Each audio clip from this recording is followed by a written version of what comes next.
حضرت امام علیہ السلام نے فرمایا، اے شخص یاد رکھنا، میں نے اللہ کے رسول سے سنا، جب رمضان کا آخری عشرہ آتا ہے،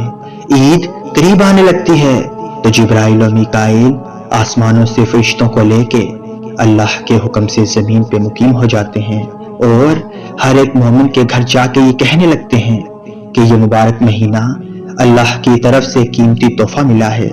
اس میں زیادہ سے زیادہ اپنے اللہ کی عبادت کرو، کیونکہ یہ مہینہ باقی چند ہی دن کا مہمان ہے۔ اس مہینے کی آخری راتیں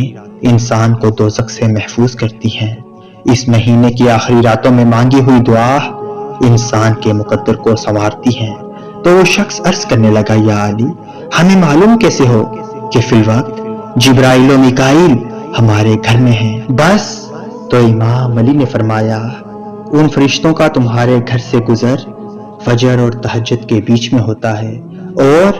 جب تم تہجد کی نماز پڑھو اور تمہارا دل نرم ہو جائے، تمہاری آنکھیں نم ہو جائیں، تو یہ سمجھ جانا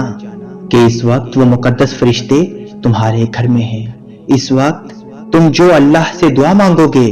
تو آمین وہ مقدس فرشتے کہیں گے، اور اللہ فرشتوں اور انسانوں کی اکٹھی دعا کبھی رد نہیں کرتا۔ اللہ فرشتوں اور انسانوں کی اکٹھی دعا کبھی رد نہیں کرتا۔